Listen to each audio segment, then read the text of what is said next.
So my goal really was to kind of be able to take him to outdoor restaurants. But, you know, after following so many more training accounts and just learning more about training overall and how beneficial it is, not just for you and the dog's relationship, but for the dog's mental well-being. So now my end goal is just to teach him all that he wants to learn, kind of like just our end happiness.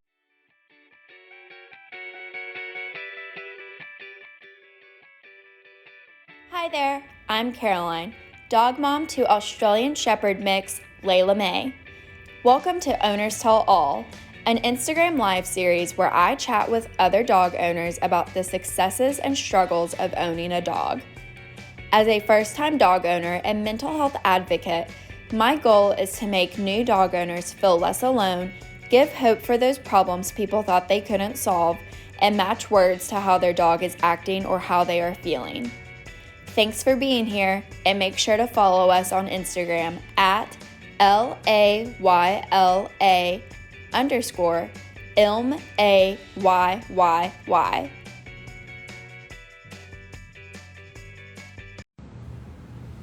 Hello everyone, I am here for Owners Tell All with Ellie and Remi. We're gonna let everyone get on here. I'm gonna try this little, yeah, look at that.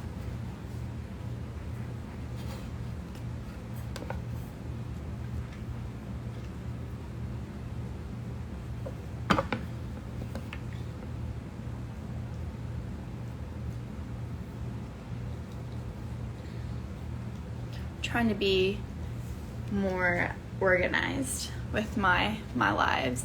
Hey, can you see the picture of the background? I want to just ask before I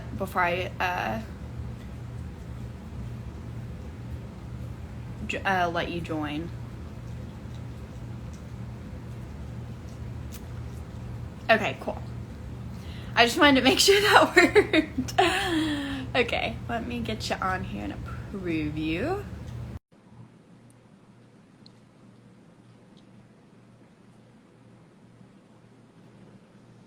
Hey girl! Hey, How are you? good. How are you? I'm good. Just gotta get my camera set up. So I'll give it like maybe 1 or 2 minutes before we start getting into the questions. Absolutely. How's your day been? Did you have a good 4th of July?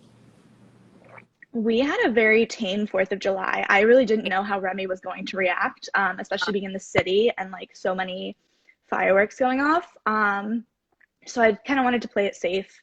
Just played some like calming music, just drank some wine by myself with the dog. Yeah. And he was completely fine. He passed out like before they even Good. started and just like didn't even acknowledge that they existed. Oh, really? Well, that's awesome. Did you like give him any CBD or anything? I didn't, I Okay, well, I mean, didn't. that's So great. yeah, yeah, but I guess it's also we live in an area with a lot of hospitals, so he's constantly hearing like sirens and I heard. stuff. Mm-hmm. So No, that makes sense. Yeah, Layla was not a fan of it. She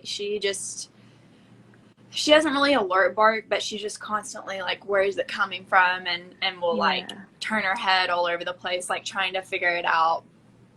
Yours went off until 4:30 in the morning. My Lanta, I would have. Oh my God, I would have called the police, honestly. Yeah, we have. I don't know if you've ever heard of the app. It's called Nextdoor. Yes, yeah. People, I get like notifications from it for my area, and people were on there just like talking trash, like getting so mad about people setting them off like super late, or super early. Like I saw one on there where somebody was like, "It is 3 p.m. Nobody should be setting off fireworks yet." But everyone made it through. We actually weren't here.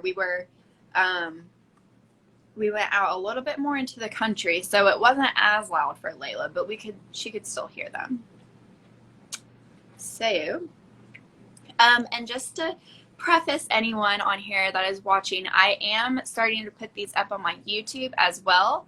So if you have like YouTube Premium or like the paid version of it, you can I believe, exit out of the app and still listen to whatever YouTube video is on and do other things. So I thought that might be nicer because I know Instagram won't let you like multitask. But that's just an option on there if you wanted to get on there and watch and maybe do something else. But okay. So thanks for everyone to being on here. This is Ellie. She has a cute little dog named Remi. So tell us about yourself and Mr. Remi. Yeah, so I'm 22 years old. I just graduated business school in May. And I adopted Remi last year. He was a COVID puppy, a Mm-hmm. pandemic puppy. But he was from a rescue. And I got him when he was 4 or 5 weeks old, so I had to bottle feed Oh, him. He like the shelter needed people to take them off because they were getting so busy. mm-hmm. So I had to, kind of take care of him and raise him. And because of that, I didn't really think that there'd be any, Problem. residual rescue issues, Mm-hmm. because he was so young. But, I've been continued to be surprised as we both grow to find, new little quirks and things Mm-hmm. that may have resulted from, him being abandoned so young by his mom, unfortunately. We live in Boston, the city, in the middle of the city. But when I first got him, we spent the first few weeks at my parents' house up in Connecticut. So he grew up relatively in a calm space before I introduced him But to the that's good. city. Yeah, absolutely. I didn't want to like throw him in there. Mm-hmm. We feed raw food. We have been since he was 5 months old. I use So a pre-made raw. did Oh, you transition, so did you do like bottle feeding and then kibble and then raw? yes, that's exactly how it happened. I went with like, Purina Pro Plan, just like the vet said. Mm-hmm. But then I quickly found myself just watching all these like documentaries and just YouTube videos about like how bad it was. And both of my previous older family dogs had died from cancer very young. So I Okay. was kind of like, oh, maybe it's the food. So Yeah. it kind of just clicked for me, and I went with the raw route, which, the rest of my family finds insane, but I love it Mm-hmm. anyways. Remi is reactive. He is what I like to call frustration reactive. Mm-hmm. Um, and we use the e-collar to train. So that's just a Okay. little bit about us. Tell us like a little bit what you mean by frustration. Like a leash or other dogs, like through a fence. Yeah, absolutely. So it's kind of all of those almost. Okay. It doesn't come from a place of fear. He's not scared of any dog. He will run full force up to, a wolfhound, up full force up to Wow, anything that big will take dog. him. Yeah, because I grew up with big dogs, so I kind of threw him in the big dog park when he was a puppy, and he loves that, but Okay. definitely not my brightest choice. Yeah. Um, yeah, but one of those things is that he's I also, when I got him, I grew up on a lot of land. So we had dogs for protection, but they weren't trained dogs. Like they weren't trained, like they could do sit and down and paw, but they didn't, know how to walk on a leash. They pulled, like, because we Gotcha. didn't really walk them. They just had free reign of like the territory. Um, So and when you then say protection, you just mean like alert barking, you know, alert came barking, up. and the breed we had were Rhodesian Ridgebacks, which are actually lion hunting dogs. Yeah. They get like they were 180 pounds, so Mm. they were like really for protection. Layla, quiet. Another firework just went off. I'm like, Oh oh. no. um, but so I never really had that much experience with training. Yeah. But so I let a lot of things go that I shouldn't have, such as I trained Remy from the beginning. I signed him up for a positive reinforcement Zoom class because we were in the middle of the pandemic and we Mm-hmm. couldn't do, face-to-face classes. He learned place really quickly. He learned, sit down, stay really, really quickly, the basics. Um, but when I really noticed there was an issue was it kind of happened out of nowhere, but looking back on it, it all came from somewhere. It's I allowed a lot of on leash interactions with other dogs. Okay, and you think that really I think that set him set up for you failure off? because he learned on the leash, I'm still going to be allowed to meet all the other dogs that we pass. If we're like, I'm still going to be allowed to meet them. Okay. So when I taught him that, when all of a sudden like, for example, it started, the first time I really realized it is we were sitting outside at like a dog patio restaurant, and he reacted. There was a dog walking by, but we were stuck in place and his leash was tied to my chair and he couldn't get to the dog. And that's when he really went off. And Yeah. at first I thought it was like protection almost, because I was like, oh, is he like in your space? Being But territorial. exactly. But it quickly became apparent, because like we would see a dog like over 500 feet away walking in the opposite direction, and he would still react like that. The dog didn't have to be passing us directly or going like, towards us or anything. Mm-hmm. So I quickly realized it was he was frustrated. He wanted to be able to go and meet that dog. He didn't like being staying in one place. He's just too friendly. He's too friendly, and he never really learned, how to get Yeah. calm in one space. I didn't really enforce that. I was like, oh, you want to walk? Let's continue walking. We don't have to sit on this bench. Well, I think that's a really good example of just like not knowing at the time. Absolutely. You know what I mean? I think I said in my last live, it's just been so, in America and maybe even other countries, I'm not sure, but it's just like so normal to let your dogs greet. And then people don't really know of the repercussions or think about the consequences that may happen later on. And then now you have to kind of backtrack and reteach things that you could have prevented, but you just didn't know. You know what I mean? It's not like you did anything wrong at the time. So yeah. Someone did ask what kind of raw you feed. Yeah, so right now, Remi's been eating Darwin's raw. We started on Darwin's when we were 5 months old. We switched briefly to Answers, but, he wasn't, the fermentation just like didn't, his breath smelled really bad, honestly. Oh. So I was just like, I can't take your dog kisses if you're gonna, eat Answers. So we switched back to Darwin's, but recently we're switching to a new raw that's Boston based, which I'm really excited about. It's called Raw Dino. Mm-hmm. Our friend at Lychee encouraged us to go that route, just because Remi's digestive system is super picky. So I'm looking forward to trying something new with him. Yeah, that makes sense. Let me put her on place really quick. I think she's like pacing around because of the fireworks. But yeah, of course. I was seeing if I could put the little picture back on, but I don't know how. Okay, Layla, come here. Layla, come here, sis. Let's get on place. Place. Good girl. There's your calm.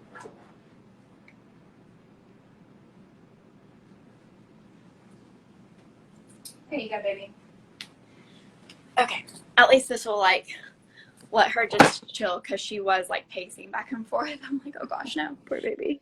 Okay, so you kind of answered what made you realize that your dog, needed help and wasn't just, you wanted to take it to the next level. But what made you start using the e-collar? Yeah, so we bounced around from trainer to trainer. One trainer tried a prong. lot in Boston, I'm sure. Yeah, there were a ton of options.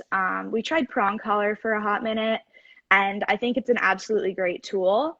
But it wasn't right for Remi, just because he doesn't have enough fat around his neck. If it's a Frenchie or a Corgi that even has more fur around its neck, I feel like that would be good. But just for Remi, he didn't have enough. It didn't hurt him at all, I will say. It was more one of those things where I was just noticing little indentations, and I was just like, I probably shouldn't be seeing that. Yeah. So that was my first interaction with balance training, and I didn't even know it was called balance training. I was just like, oh, it's a training tool. And then I quickly, one of the trainers suggested to me e-collar, and my first reaction was shock collar. Absolutely not. Because, my dogs, growing up, they didn't have shock collars, but they had, perimeter collars that would shock them if they tried to go out the perimeter. And even I just hated that idea, because I was like, they don't want to go anywhere else. Just let them. But I realize now that was for their safety, but I'm still not the biggest fan of those. I prefer a fence, a physical fence. But so someone introduced the e-collar, and I spent so much time researching you know, like people were trying e-collars like on themselves because there are a lot of actual YouTube videos of that. Yeah, there are. Yeah. And I was just like, okay, wait, it doesn't look that bad. Mm-hmm. So I found this trainer that I really liked working with because she came to us and she was actually leaving from the place where I was bringing Remi to structured daycare to Okay. go off on her own at 9 to 5 K9. And she was really, really great. You know, she'd come and work with us weekly and she made sure that we had down all the basics before she even introduced e-collar. Yeah. Something that I should also add is the reason I decided to go with e-collar is because Remi is not food motivated, Oh, okay. which made it very, very difficult because all the other dogs I've ever had or even Positive. interacted with are food motivated. Mm-hmm. But the way that it was explained to me is there are 4 or 5 different types of motivations that dogs have. Yeah. It's prey, play, food, or like verbal, you know, like good boy type stuff. Mm-hmm. Like, Remi is, yeah, Remi is play. mm-hmm. And so when trying to teach him with positive only reinforcement, it was like we'd do something and his reward, he like would want to play with another dog or play tug or fetch. And it just became too difficult almost to make our training sessions almost like beneficial. Mm-hmm. You know, like he wasn't learning enough. It was turning more into like one good job and then like playing for 45 minutes Yeah. because it was I really know hard to exactly what balance. you mean because Layla, well, she's food motivated also, but if she does something like awesome, I reward her with play. Yeah, yeah. And so like but having to do that in between every single Like like rep, training yeah. session is like a very taxing. And then like Mm-hmm. you're like, is he even getting anything out of this? Mm-hmm. And it also became the thing is like if he had to choose between a ball or another dog, he would always choose another dog. Interesting. So it was kind of like he was so if I had a hot dog, for example, or like any high value treat like steak, anything, but there was another dog on the side of the fence, he'd go to the other dog. He does not want the treat. He wouldn't even take the treat and then try to go to the dog. He would just want the dog. Okay. So that made it very, very hard to train him in a way without balanced training. Yeah. Yeah, you needed, like, out of the 4 quadrants, you needed that, what is it, R minus, I think. Yeah. Or P minus, I never remember, like, the different quadrants and which Me ones. neither, honestly. Well, what about you? Do you struggle with patience, consistency, like anything during training? I know you said like it's tough to reward him with play, um, Yeah. but I know sometimes just like the normal, like everyday, like if you're not patient with other people, you might not be patient with your dog as well. So Yeah. Patience and consistency are both things that I really, really have struggled with. My patience has gotten a lot better, but it almost kind of morphed into leniency. mm-hmm. And then that kind of coincided with consistency. Especially when at the beginning of e-collar, you know, I wasn't seeing many results at first, even for like a week. Remi seemed scared of the e-collar. So it was like a little bit of a regression right there. And I was, you know, that terrified me. Yeah. And it was also a thing where I didn't get into the habit. Oh, I'm sorry. sorry. Go ahead. I was saying I didn't get into the habit of really putting on the leash or the e-collar for the entire day. It was just when we were going on walks. And so Then you would forget it, I or would forget it, or I'd be like, oh, we're just going for a quick like bathroom walk. There's no need to put it on. You know, mm, just like make up all these types of excuses that saying it wasn't really necessary. And then, you know, it'd end up being like, I'd like look back and it'd be 3 days of like not wearing the e-collar and no yeah, training. And I'd be like, oh, shoot. And then I'd feel down on myself about it. And it was just like this kind of toxic cycle until I reached out to some other e-collar friends and they were like, we keep it on all day and just take it yeah, off at night. And that kind yeah. of saved me. Whenever she wears it like all day. We're taking a break from it at the moment, just because I think I needed to work on our communication and like clarity of that a little bit better. So we're taking a break from it and really just doing like prong or just like leash pressure. Like she's been wearing the leash a lot inside the house. And just using that to communicate instead of just relying on the e-collar so much. And I noticed I would use it more if I was like stressed out, and then it would be unfair to her. So taking a step back from it, but whenever she does wear it, she wears it like all day, and then I take it off at night, just so that she sees it as something that's normal and just like an everyday thing, and not like basically neutral. I want her to think of it as a neutral thing. Let's see. The Huggable Cab asked, if e-collars don't actually shock, why are people so against them? I think it is a lack of understanding. I really do. So she is going nuts over these fireworks. I might have to just hold her by me. But yeah, I think it's just a lack of understanding. Okay, so sorry. I'm going to get her for a second. No problem. Give me a sense.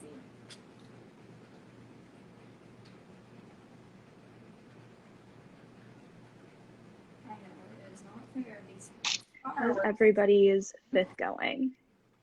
Day after the fireworks. Come on. Off. Layla, off.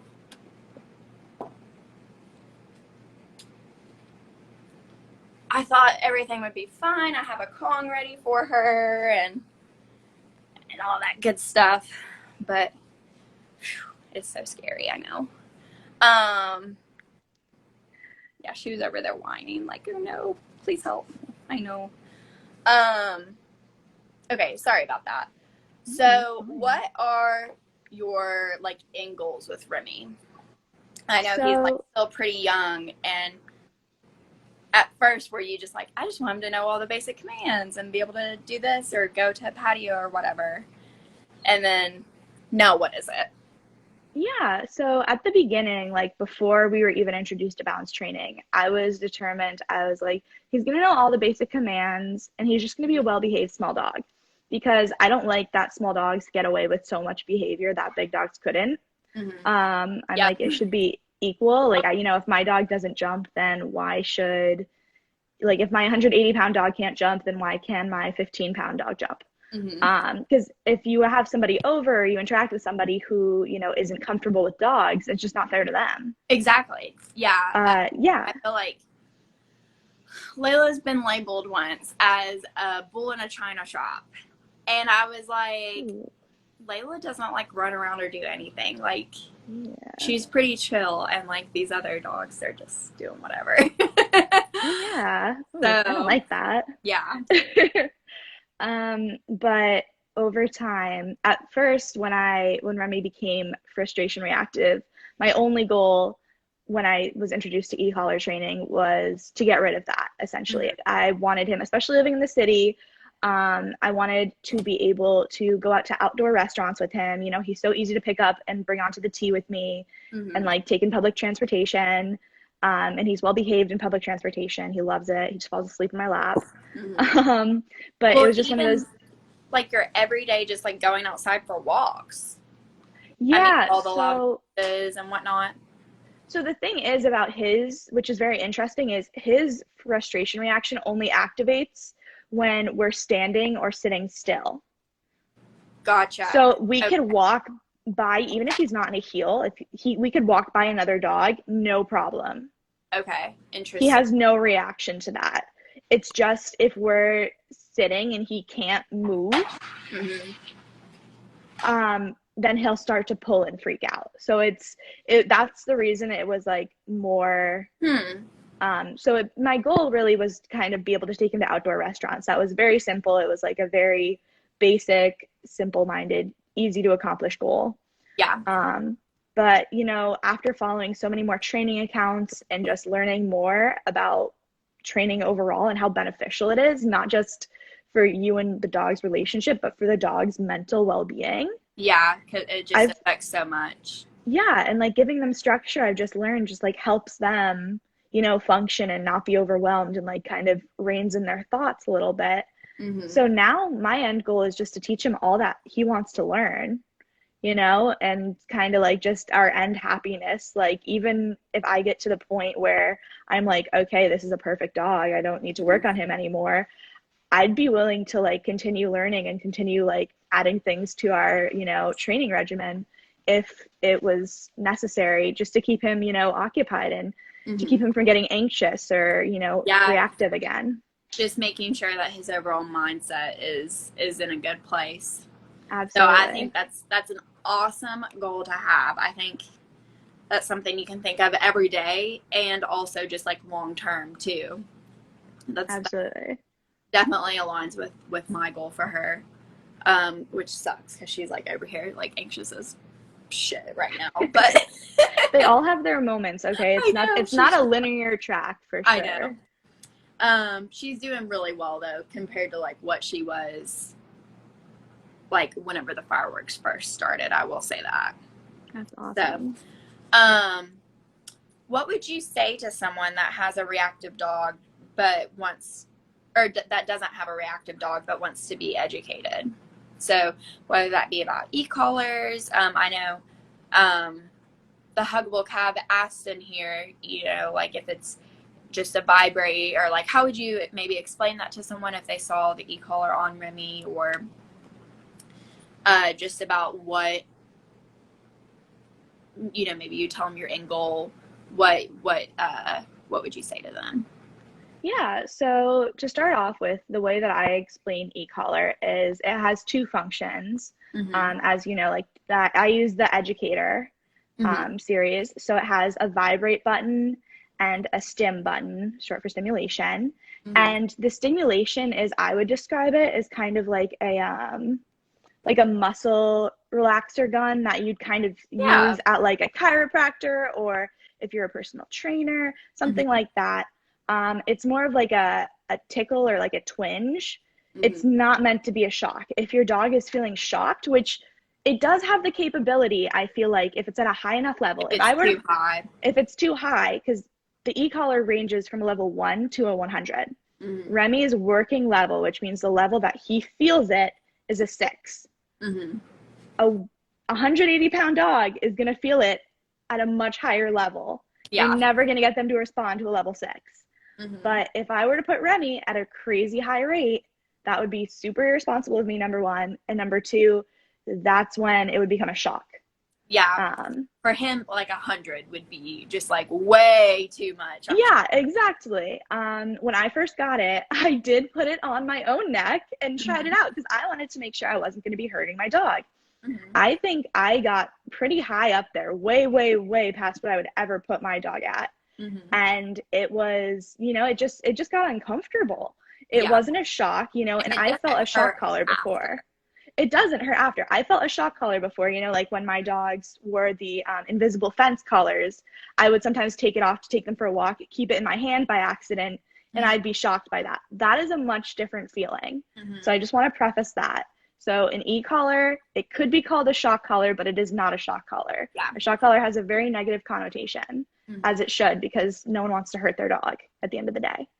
I've never felt a shock collar, but I have put the e-collar, like you said, on me and tried it out at different levels just to see what it felt like. And, it doesn't hurt afterwards. You feel it for that split second that it does the stim, and that's it. Exactly. So it's like, and you're not pressing it down. You're just doing it's to get their attention. It's like a tap on the shoulder.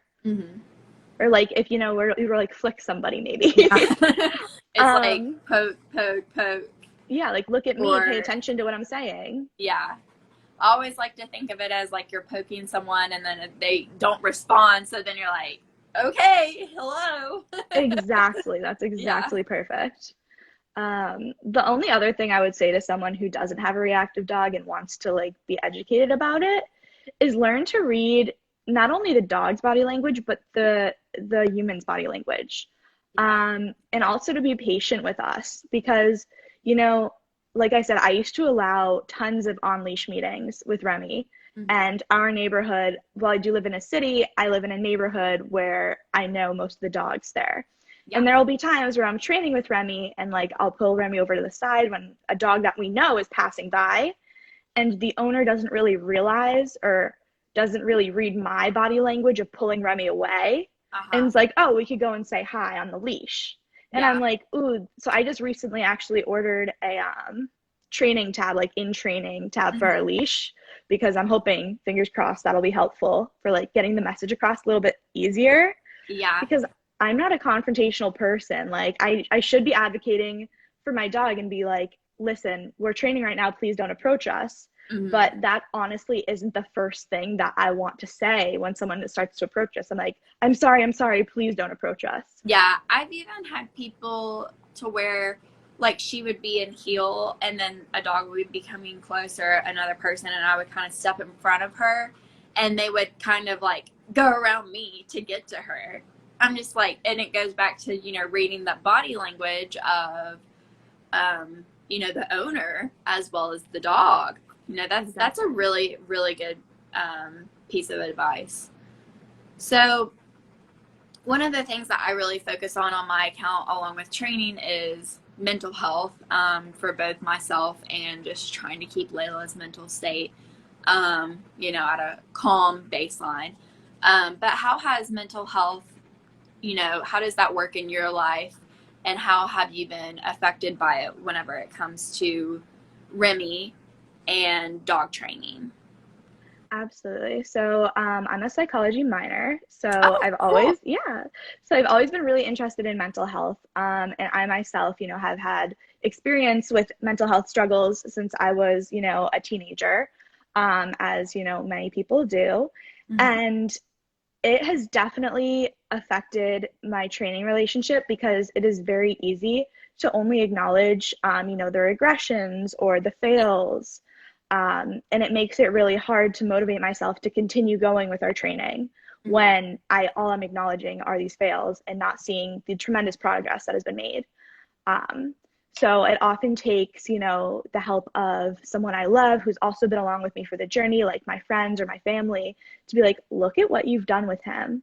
And, Mm-hmm. to them to kind of reel me back in and be like, continue with what you're doing because you're really doing great. Because obviously Remi can't say that to me. Yeah. Um, Pretty but awesome, mom. yeah, so it's a really hard balance though, Mm-hmm. because you never really think that your mental health will affect your relationship with like an animal. You think of an animal as helping your mental health because they do. I'm Mm-hmm. not saying they don't, they definitely do. But it's one of those things where it's also you're taking on responsibility for another life, and that is also incredibly taxing on, your mental health if you're not struggling already. Yeah. Layla and I feed off of each other a whole lot. So if she has a reaction to something, I, have that. I focus on it. I have that, oh, we regressed or, whatever. And I get down on myself. I become very antsy, anxious, impatient, irritable. And then we get back inside, and even though she's all good now, she does, her mental state is good. She might pick up something that we dropped on the ground, a piece of food or whatever, I don't know. And it just annoys me. It just sets me straight off because I'm like already irritable and then down on myself. And then we just get into that rotational, like, she does something, I do something. She does something, I do something. And it's just like we're taking it out on each other and we just feed off of each other. Um, Even though we're not like meaning to, you know what I mean? Um, Normally, whenever I have something like that happen, I take a nap and I'm like, okay, this nap resets everything. But I definitely feel you on that.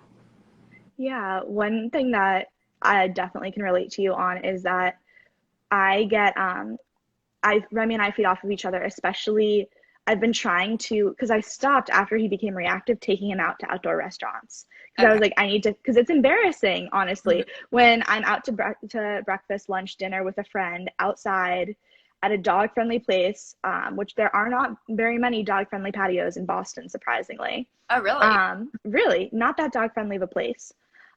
So once you find that place that'll let you, it's awesome. You're like, thank you so Mm-hmm. much for letting me have my dog. And then a dog will be walking by, whether it's in the restaurant or, two streets away, Remi goes off and interrupts everybody's meal. Everyone looks. I can't calm him down. It's embarrassing. So it got to the point where I would stopped bringing him out. And then this summer, I've been, my trainer is like, you need to get him that exposure. You need to be bringing him out in order to work on it. But the thing is that I've noticed is I will be eating my food fast, scanning the horizon, not paying attention to the friend across from me. Yeah. Looking for the next thing that's going to cause his reaction. So I'll be anxious. And then my anxiety will make him anxious and he won't be able to settle by our feet. Yeah. Even if there's nothing there, he'll be like pacing because he could feel my anxiety. No, that makes a lot of sense. And it definitely goes back to, I think, just like that emotional connection that you can sometimes get with a dog. It makes me think like, I don't know, it's so hard because with some situations, if somebody's more anxious or upset than me, I am like, okay, I'm not going to be anxious as well. I'm going to be the strong one to kind of help them through. But with her, it's not like that. If something like really scares her, I feel for her so much, and I am like upset that I can't fix everything for her. And then it'll be that constant cycle of back and forth of feeding off of each other. Yeah, totally relate to that. And then you're out at out with your friends, and then you can't like enjoy them as much as you want. And I think it's good that you're working on it now, but at the same time, like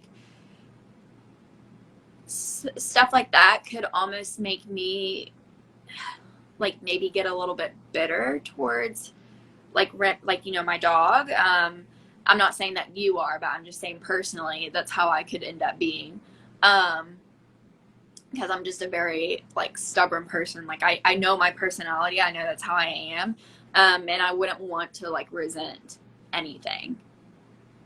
So. Absolutely. It's especially luckily Remi is really good with being left home alone.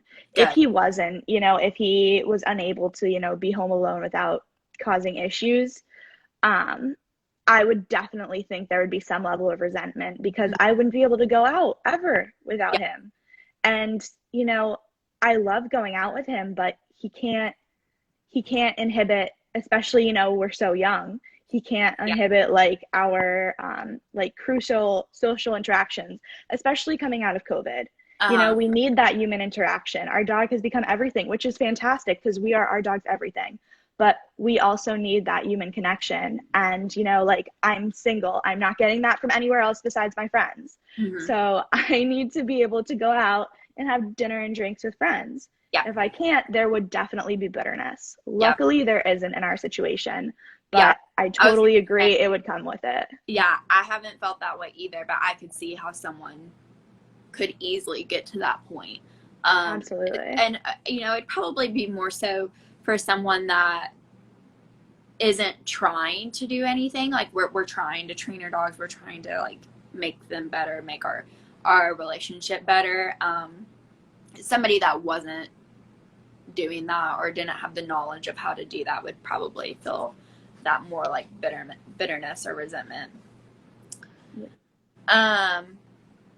Okay, so you are training Remi to be an emotional support animal, right?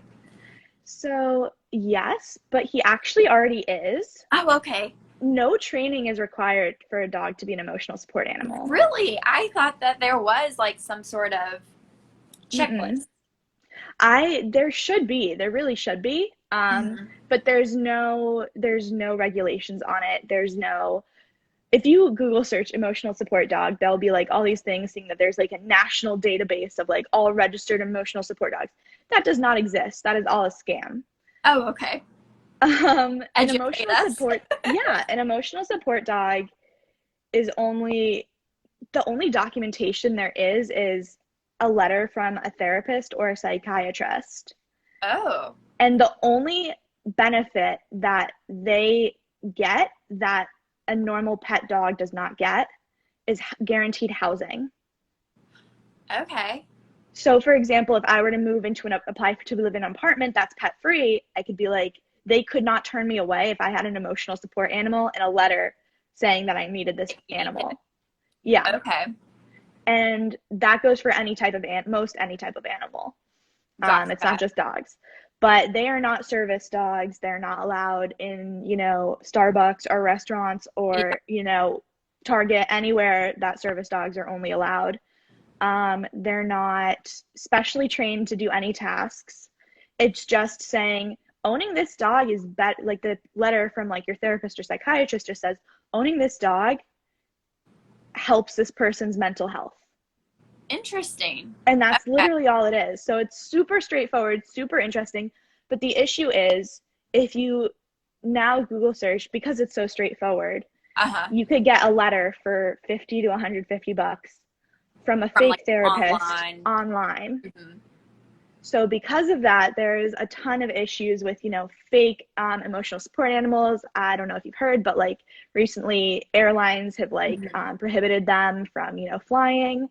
So that's really where all that came from, because there's so many fake ones because they're not regulated anyway. There's no database. Yeah. There's nothing. I did know that about airlines.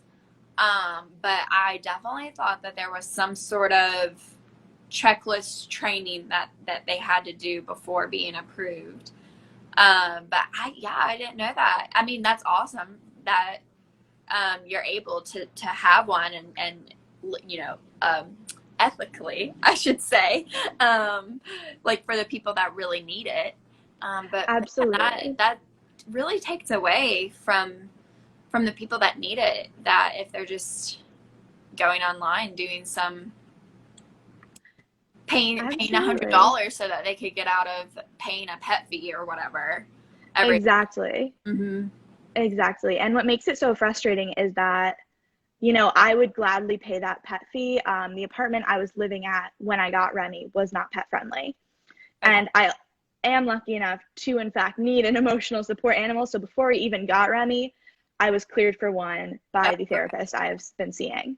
So I knew that that would be fine. But, when it comes to flying, I would pay a pet fee for Remi. It doesn't need to be free. Mm-hmm. But these new pet laws unfortunately inhibit like there can only be two dogs in a cabin at one time. And like apparently. And Remi's too big to fit in a carrier actually because he's so long. He's Oh, like a corgi length. yeah, So he's too long to fit in a carrier unless I were to like drug him and bend him in half, which I'm yeah. not gonna do. Um, That wouldn't even and be helpful for you then. You know what I mean? no, Like, okay. exactly. So I can't even like really take him anywhere anymore due to Mhm. this new law, which is really unfortunate. Yeah. So the two dogs in a cabin, is that even for service dogs or does that not? I don't think it applies to service dogs. I think it's Okay. two pets per cabin Okay. on planes, and then you could still have your dog underneath the cabin, but like nobody wants to do that to their animal I know. unless it's absolutely necessary, in which case it's safe. It's been proven safe, but nobody wants to do it unless they have to.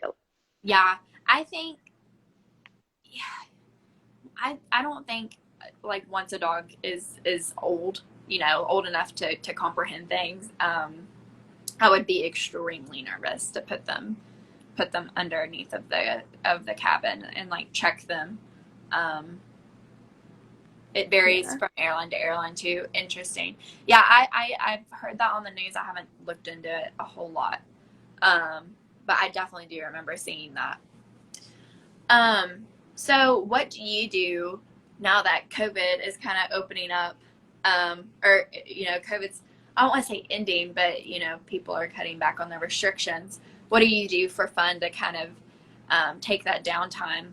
Do you like to go out and hang out with your friends, or do you like to stay at home more? Or I take a nap. I am also a big napper. We just took a nap earlier today. It was super, super nice. But I am still kind of trying to figure out how to separate, my time with Remi, in a way, because I have found that I honestly probably have more anxious attachment to him than he does to me. Same. I've capped it at he could go to doggy daycare, which he hasn't been in a while, but he last went when he was a puppy. I think the last time was in November of 2020. And he was away for 10 hours during the day. But he was with other dogs and trainers all the time. So I was completely okay with that. Yeah. When it comes to leaving him alone, I've capped my time at 5 hours. 5 hours is the most I've ever left him and not like cried about it. Okay. It's very bad. I definitely need to get better at it. I try to make it a point to go out with him at least 4 to 5 times a week, but I need to be better about it. It's especially hard because, you know, I was taking online classes via Zoom. I was job searching. It's not like I had to go work my 9 to 5, you know, away from home or anything like that, which I will soon have to do starting in September. But it's just one of those things where I have to get better about it. I kind of have to advocate for myself. Like I have to text my friends and be like, hey, I really need to get out of the apartment without Remi tonight. Can we go out for dinner? Because otherwise, when I say, hey, want to go out, their first response is that we're a package deal, which I love. I love that idea. But it's just, we can't always be. We have to create some degree of separation for both of our sakes. Oh, yeah. I definitely feel that. Like last night, it was, I mean, definitely safer for her to stay at our friend's house inside, like away in the country, away from the fireworks. And we went to like a little downtown like festival. They had like music and fireworks, and it was amazing. But it was good because I hadn't been away from her in probably a week or so. And you said about the time, most of the time that we are away, it's just for like an hour or two. There's only been not even a handful of times that she's been in the crate for longer than like 6 hours, I want to say. Like I can tell you exactly what times she was in the crate for like 8 hours, and then the rest of the time it's only been like 4-ish. No, we did go away in let's see, what was it, last October, but and we were gone for about a week. However, this was before I really started training her, and so we didn't have that bond that we do now, that we didn't have that whenever we went on our week-long trip. So now it's like you said, I have more separation anxiety from her than she does for me. She does great in her crate and everything. But yeah, I definitely am like, what's she doing? You know, I look on my camera, I'm like, okay, she's asleep. She's being an angel.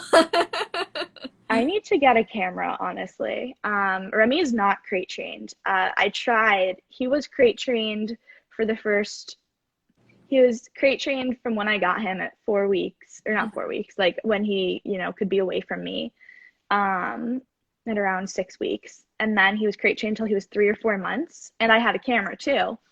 But he displayed some really concerning behavior when I tried to crate train him, like not destructive, but like he would bang his head against the side of the crate until he was bleeding. Oh my gosh. He like a very, very anxious behavior towards the crate.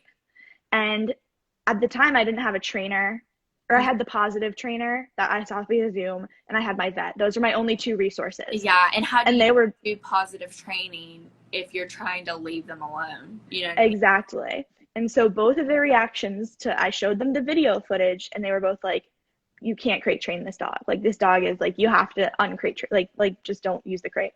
So I got rid of the crate, and it hasn't been brought back since. Interesting. And yes, so, but the way it works is, because I'm in an apartment in Boston with roommates. Oh, okay. So the way it works is that my room has become the crate. Yeah. I close and lock the door to my room, and that's his crate during the day. Like, if I go, sometimes he has free reign of the apartment when I go, if like, depending on what the roommate is home or if no one's home.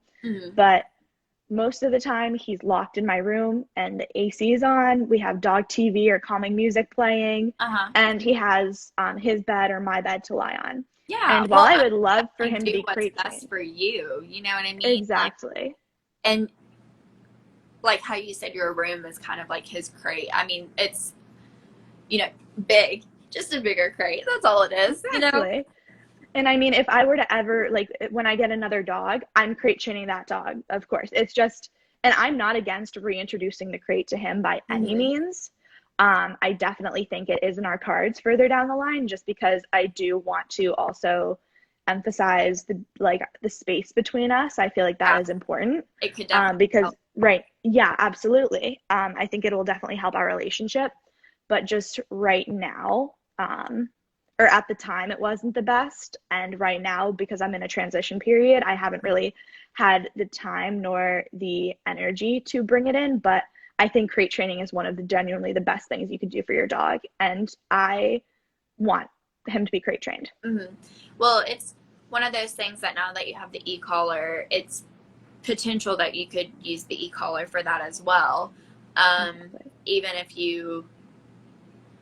crate, get a camera, go in the other room, and maybe use the e-collar to disrupt that destructive behavior. Um, Exactly. but definitely, yeah, definitely talk to a trainer about it. But yeah, I totally understand. That's kind of how we are about nails. It's not our first priority, but it's something that we definitely need to work on. And just some grooming in general, because she's not very fond of the brush or the nail clippers or anything like that, or baths. Um, so it's like definitely something that we have on our list, but it's not our first priority, which I think is okay. So same with you about the crate. Like, do what works for you at the moment. There's no timeline on when you need it done per se. Exactly. So, um, let's see. So, do you have any experiences in your life that have shaped the way that you think about mental health? I know you said that you're a psych minor, Yes. which is so cool. Um, I always thought that would be interesting to do, but I hate writing. And I know some of the upper level psychology classes, like you had to do like a lot of papers. I was like, nope, not for me. Yes. So I actually went into college as a psych major, Okay. and I quickly realized that the papers were not it for me. I'm more of like a fun visual person and Mm-hmm. like a talking person. So that's why I switched to business, but I kept my psych minor and I still had to do an annoying amount of papers. Oh, I'm sure. Um, but luckily, I got to choose like what exactly about psych I was interested in, Yeah. focusing on. So that made writing the papers a little bit easier. Mm-hmm. Um, but mental health is like really important to me, just because, it does run in my family. It's, something that I've struggled with for a long time and I'm still struggling with and trying to find the perfect balance. Mm-hmm. Um, and so I think that to bring it back to dogs, finding that there was a little bit of time like before Remi and I really got into training, it was just like casual training, positive training, which nothing against. If that works, amazing. Jealous of you. um, but one of those things where there wasn't much structure in our lives. It was like whenever I wanted to train him, I would, but like he knew sit. It's not like we really regressed on it very much. Okay. It was, it's the more difficult things like heel and like, Yeah. downstays and stuff that there was regression. But anyways, um, incorporating training and like having a reason almost to like get up in the morning and like Motivation. get motivation because you have to take care of this other living being. And so that did so much for me, and for my mental health. It was super, super important to get that, sense of training in and that sense of routine. Especially during COVID, when Especially. everything was just like you were locked in your house, like doing nothing. Um, oh, I love you too, Sam. um, but no, for sure. I know like, mental illnesses also run in my family, so I've been pretty cognizant and aware of it for maybe since I was like 11 or 12, like pretty young, honestly, to be thinking about it. And then I kind of saw both sides of it. I saw someone dealing with it, and then how others saw saw that, and just kind of both sides of like people trying to figure it out, someone struggling with it, and that really shaped the way that I thought about it. And I went kind of through like a transitional period of more stigma, and thinking about it from like the stigma standpoint, and like trying to put a mask on for myself, and then transitioning into the, it's okay to have this, struggle, like anxiety, depression, whatever, and embrace it and be like, okay, I'm actually going to do something about it. But for sure, that motivation of having your dog and being like, okay, I have to do this. Even if it's just, I have to feed them, I have to walk them, that's, did Remi turn your lights off? He did. Oh my goodness. You little fucker. I'm gonna go and turn them back on. But even just the, have to feed them, have to walk them, you have to get up and do something. And then that can get you maybe talking to your neighbors or out to talk to your roommate, and make a really big difference. Even just getting out to get the sunlight while you're walking them can make a huge difference. Absolutely. I think that it makes all the difference. And it's so important because it's also something to focus on, besides the own thoughts in your head, which can really easily become the enemy in these situations. Mm-hmm. Yep, for sure. Would you say that mental health is important in your community, whether that be your Instagram community or like your friends or family? In my Instagram community, I'd love for it to be important. I think obviously it's very important that people are like take time off Instagram and, like focus on themselves. But I won't say that it's as talked about as I would say as I would like it to be, but I'm also, again, not the most proactive person about talking about it on social media. Mm-hmm. When it comes to family and friends and even strangers in person, I am annoyingly open and like upfront about mental health. Mm-hmm. What I need, exactly. I try to make my boundaries and my like needs very clear, mm-hmm. because I have found that it's so easy to project like my false expectations onto somebody, and then nobody can read your mind, which is super important to acknowledge. And I feel like I've had to kind of manage my expectations while also providing people with guidelines of what I need to, not what I need, but what helps me function best. Yeah. I mean, just like how you said, they can't read your mind, and they might not even realize that what they're doing or saying is affecting you so much. Exactly. So like if you're going to grow with someone, whether that be like a friendship or a spouse, you have to let them know so that you can continue to grow and have fun and enjoy each other. So yeah, that's actually why I got this tattoo. Have you seen it? Oh, no. What does it say? It says observation over expectation. I don't know if you can really read that. And that's Layla's eye. Like, she has, God. I don't know, you can't really tell because of the lighting. No, I can see it. I love it. But it's this, like, kind of the same concept of what you're saying. You have to manage your own expectations, and you have to observe and adapt to what's around you versus expecting everyone to just go your way. And if you have to tell them, you have to tell them. They can't read your mind, like you said. So very, very good explanation of my tattoo, I guess. Somebody actually told me that that's the equation for happiness, which I had never heard of. But I thought awesome to hear that. So that is really cool. Yeah, it's kind of like mind over matter. But yeah. This is totally off topic, but how many tattoos do you have? 3. I love it. Yeah. Do you have any? I have 9.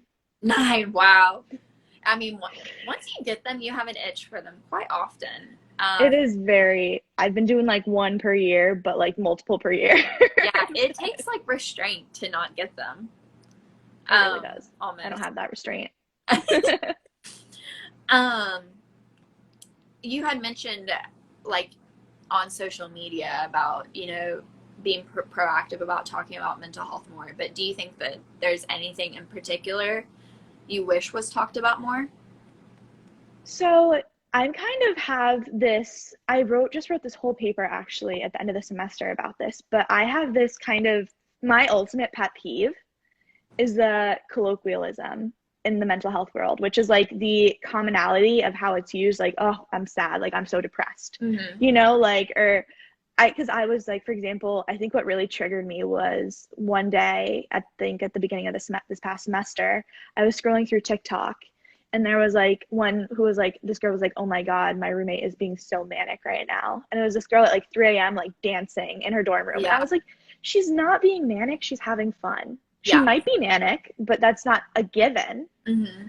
Or Um, the kill yourself. Like I feel like I'm so mad I could kill myself kind of stuff. exactly. So the reason that I have not been more proactive about, talking about it is because I think I'm scared of aiding to that colloquialist type of talk about it.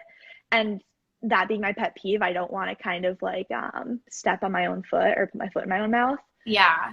But it's also super difficult because I do want to share, everything that I go through and that I struggle with and find people that also go through that. Mm-hmm. That's super important to me. But it's kind of a catch-22 for me because I wish it was talked about more, but also I wish I was talked about more in a more appropriate sense.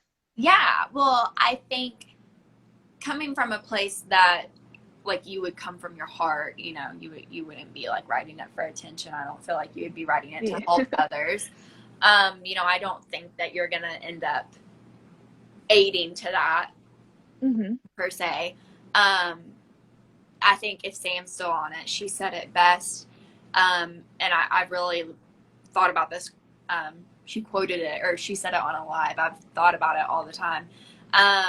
If you are brave and open on, in your life or on your account or whatever the case may be, it creates a safe space for others to be brave and open.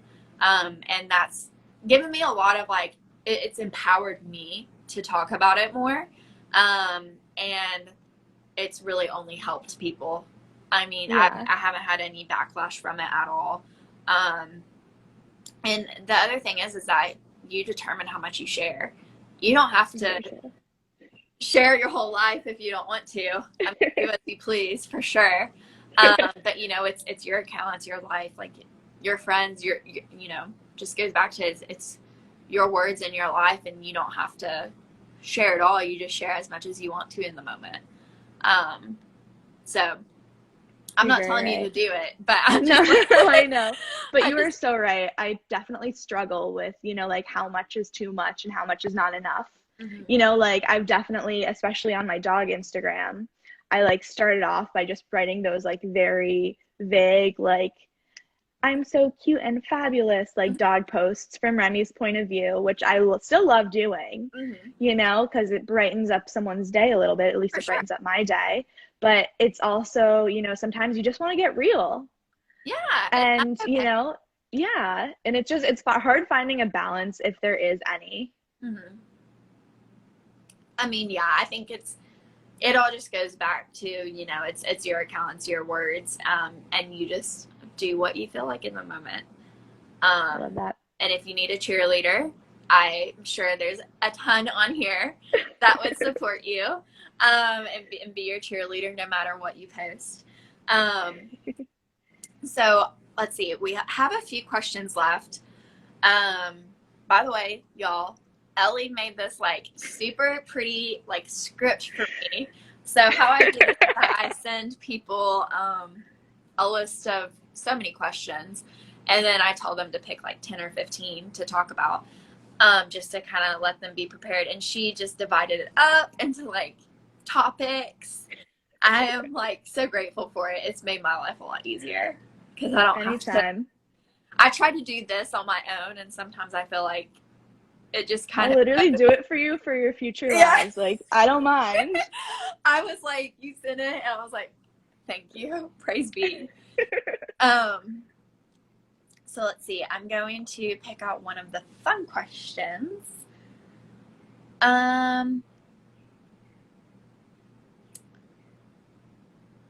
Okay, let's talk a little bit more about raw, because I think that's a topic that people would appreciate more info on. And Layla's coming out of her shell right now. She actually fell asleep, I think, beside me after the fireworks, which is awesome.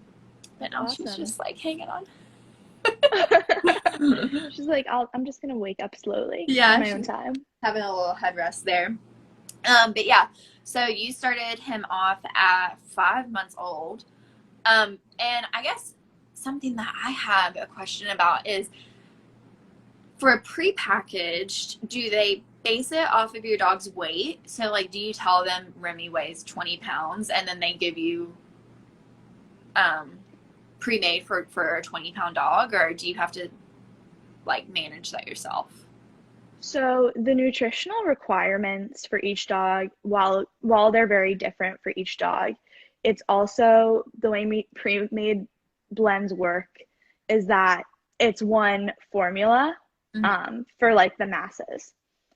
So the way that Darwin's in particular comes, or Answers comes in patties, like a burger frozen patty, and you keep them in your freezer, and then each website of pre-made raw food will have their own feeding calculator, because each pre-made raw has different nutrients and different densities of like meats with fat percentages and everything like that.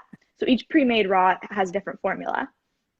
And each pre-made raw should have a calculator on their website where you input your dog's weight, how active your dog is, your dog's age, like their goal weight, and then it calculates how much to feed it. So for Remi, he gets so they come in these little squares, and Remi gets half a square per meal. So that's how I know. There's an ounce, I think it's like 4 ounces or something per half, so 8-ounce square. I could be totally wrong, could be 6 ounces. Don't quote me on that. No, you're but that's just how many pre-made raws will do it.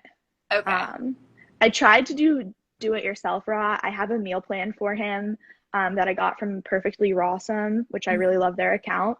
But unfortunately, just like with the limited freezer space I have and not wanting to gross out the roommates that I do live with, it is kind of just pre-made raw is the best course of action for us right now. Hopefully when I'm older and I have a place of my own, I'll be able to do it yourself. But right now I only do it for special occasions.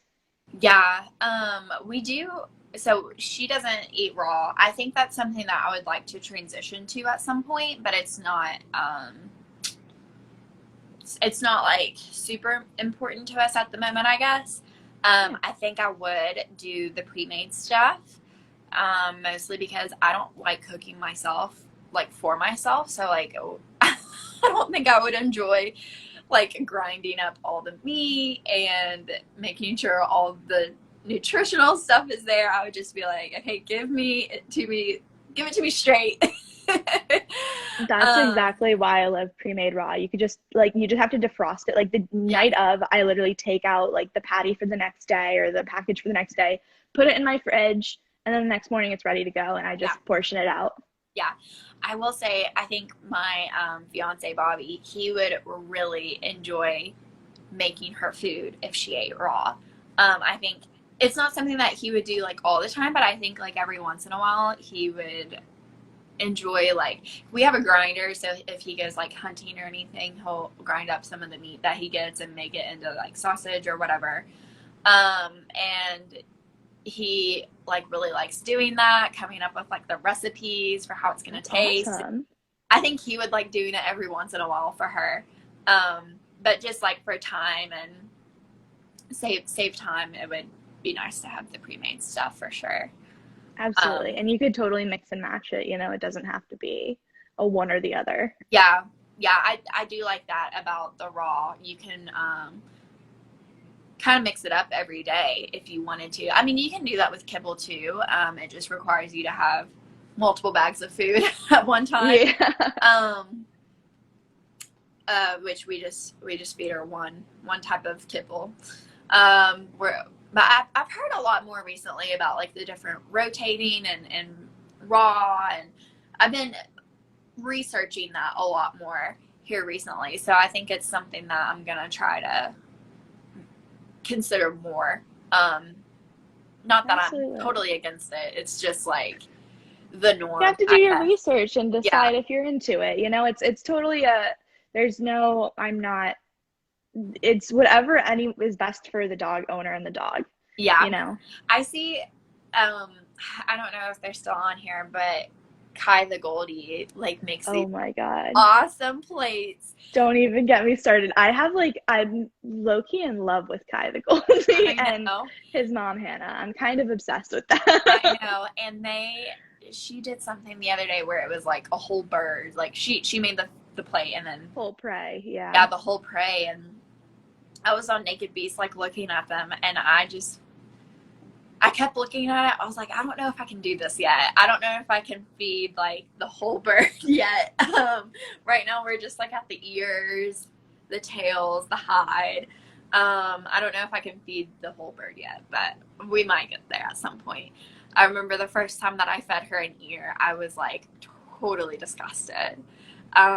But then she loves it, and now I've just gotten used to it. I'm like, okay, whatever. Here's 1,000 of them. I haven't actually fed Remi anything with fur on it. Really? I think it's not that I'm scared of it, it's just due to lack of freezer space. And most of the time when you order items like that, I feel like you have to be able to do a bulk order most of the time. Due to that, and also just for my roommate's sake, you know, they don't want to come out of their room in the morning and see my dog trotting down the hallway with a freaking, like, you know, ear in their mouth. They'd be like, what the frick is happening? Yeah, that's one thing that Bobby, he's just like, whatever, you know, he was that's awesome. He's cool with all of that. So, but that. I think we're going to end here. We're about, I try to keep about an hour. So thank you so much for hopping on here. Thank you for having me. Oh, let's see. What is the benefit of them eating them still intact? I'm not exactly sure what the benefit is besides just having all at once. I'm not sure. So for the fur and like feathers, that helps clean your dog's digestive tract. Yeah. It picks it up. But besides that, I think it's just more like a wholesome way to make sure that they're getting the whole benefit and like all the nutrients from that whole prey, instead of just like, you're just getting the liver, you're just getting but I think that either way you choose to do it is, you know, totally fine. I don't think it's like a drastic difference. Mm-hmm. Yeah, I did know that about the hair, that it cleans their digestive system, kind of acts like a fiber. But I didn't really, I don't know, I definitely should do, that's a good question. I should do more research on that. Or head over to Kai the Goldie's page, at KY the Goldie. I'm sure she would probably have some resources for that question, Emily. He's looking really cute. Did he recently get a haircut? He did. He got a haircut on Monday. Okay, or last Monday. I can tell. Yeah. It's got a lot shorter. I was like, just shave everything, please. Yeah. Yeah, I can tell. Miss Layla's asleep, I think. Lay. You want to come say hello? She lifted up her head and looked at me like, not really, Mom. What? Hello? You want to say hello? Oh, my big baby. Oh, hello, beautiful.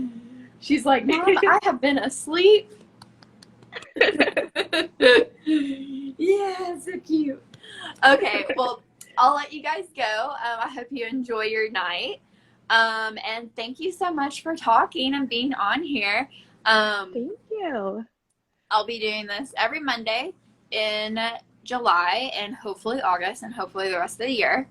And I'll put this on my IGTV and on YouTube, hopefully, by tomorrow morning. shooting for like by lunch. So we'll see. So say bye, Lay. Bye. Bye. Bye.